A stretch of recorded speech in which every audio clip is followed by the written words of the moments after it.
killer. It's so good.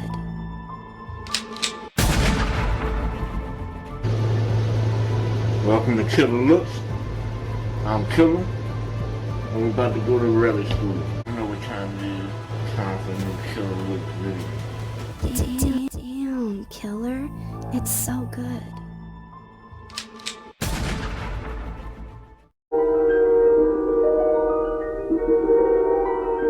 There is a fifth dimension, beyond that which is known to man. It is a dimension as vast as space and as timeless as infinity. It is the middle ground between light and shadow, between science and superstition, and it lies between the pit of man's fears and the summit of his knowledge. This is the dimension of imagination. It is an area which we call the Twilight Zone.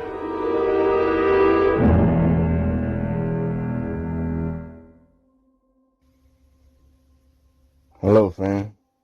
This is Killer Looks. Today we will be taking a look at some older crimes in the same area Summer Wells went missing. This is a retelling of a story about Dudley's uncle, who we will call Uncle Ajon. The story paints a picture of what could happen if you do not pay your employees for the work they do, or what happens when you don't pay your drug debt.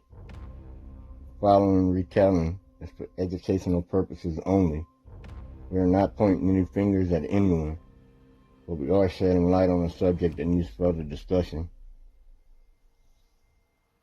Uncle Ajon had his own excavating business and had a few hands working for him who were complaining of not being paid for 3 days' work. Uncle Ajon was confronted by his employees about not getting paid. Uncle Ajon gave him an 8 bottle of drugs and said this should cover it. Weeks later, he went to collect the money for the drug debt, and the following happened. In the courtroom, the air hung heavy with tension as prosecution laid out the events leading to the indictment of Uncle Ajon and his partners in crime, George A. Simpson and John Vance Bowers. It was a tale of drug distribution, violence, and coercion that shook the very foundation of the courtroom. According to the government's account, the story began with a routine traffic stop on November 26, 2000. Officer Eric Alford of the Kingsport Police Department pulled over Uncle Ajon for suspected drunk driving. Little did Alford know that this routine stop would unravel a web of criminal activity. Upon searching Uncle Ajon's vehicle, officers discovered a stash of methamphetamine, digital scales, and paraphernalia indicative of drug distribution. But that was only the beginning. Officer Alfred used the redial function on Ajon's cell phone to determine Uncle Ajon had contacted last. George A. Simpson answered the phone, and Officer Alfred, without identifying himself, told Simpson that Uncle Ajon had passed out and he feared that the police would arrest both Ajon and him. When Officer Alfred asked Simpson what should he do, Simpson replied, "Bring him to me. He's my boss," and unknowingly directed an officer to bring Uncle Ajon to a local coastal mart so that Simpson could pick him up. Officer Alfred reported the contact to Officer Mike Hickman, who proceeded to the coastal mart to meet Simpson.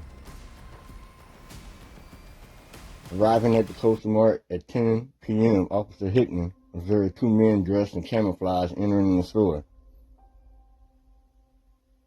noting that they also wore bullet-resistant vests and they carried 2-way radios and a pair of binoculars. Hickman asked the men to identify themselves. According to Hickman, one of the men identified himself as Simpson, the other identified himself as Vance Bowers. Both men consented to pat-down searches, which revealed that Simpson was carrying a loaded .38 revolver. The police later searched Simpson's house, finding several other weapons but no drugs. 2 weeks later, on December 8, 2000, Curtis McDavid, Ernest Lynn White, and Ricky Howell found themselves unwittingly entangled in Uncle Ajan's criminal enterprise. These were the employees who complained Uncle Ajan never paid them, and Uncle Ajan paid them in drugs. After a night of drinking at the Hog Wild Saloon, they returned to White's motel room. Only to encounter Uncle Ajan, George Simpson, and John Bowers. Dressed in black and orange, Uncle Ajan demanded payment for a drug debt, setting up a terrifying ordeal for the victims. Under Uncle Ajan's orders, Simpson pulled a handgun, effectively trapping McDavid, Howell, and White in the motel room. When their initial demands for cash fell short, Uncle Ajan forced White to call his mother and demand $300 under threat of violence. The victims, now hostages, were coerced into a car and driven to meet White's mother, all while under the watchful eyes of Uncle Ajan and his accomplices. The situation escalated when they failed to locate White's mothers. Uncle Ajan, growing increasingly agitated, directed George Simpson and John Bowers to end them, brandishing a firearm and issuing killing threats. When their attempts to extort money failed, Uncle Ajan and his associates fled to Virginia with the victims in tow. In Virginia, the victims managed to escape their kidnappers during a moment of chaos. Fleeing for their lives, they sought refuge at the home of local, who, sensing their distress, promptly called the police. The subsequent investigation uncovered a cache of weapons, incriminating evidence at George Simpson's residence, further solidifying the case against Uncle Ajan and his boys. Throughout the trial, Uncle Ajan's defense attempted to sow debt, questioning the victim's testimony and presenting alternative narratives. 22 witnesses took the stand against Uncle Ajan, all telling their account and painting a picture of Uncle Ajan.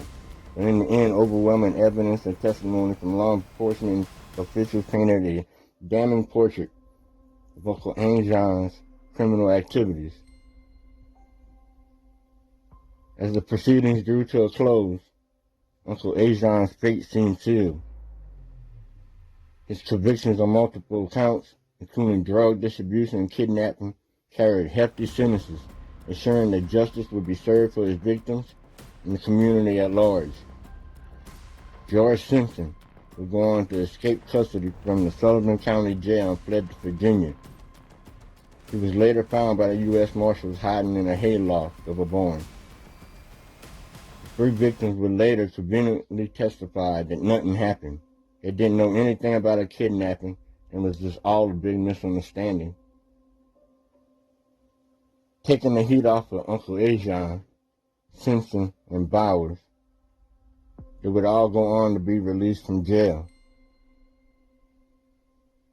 Now, how likely is it that Dudley only knew one person on Ben Hill? What about what happened with him and Don? When Dudley was fired and claimed Don did not pay him for 3 days of work, did Dudley tell his uncle, who was used to dealing with this sort of situation? Dudley did say the police were at his dad's house the night of the 14th. Dudley did say the police were at his dad's house the night of the 14th, morning of the 15th, and Dudley's dad asked him if he did something bad. Uncle Ajan lives right next door to Dudley's dad. Is it true that George H. Simpson's grandmother is a gold? All these connections, and Dudley didn't know anybody but Don? Is this something? Is this nothing? What do y'all think, man?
There's a formula to it.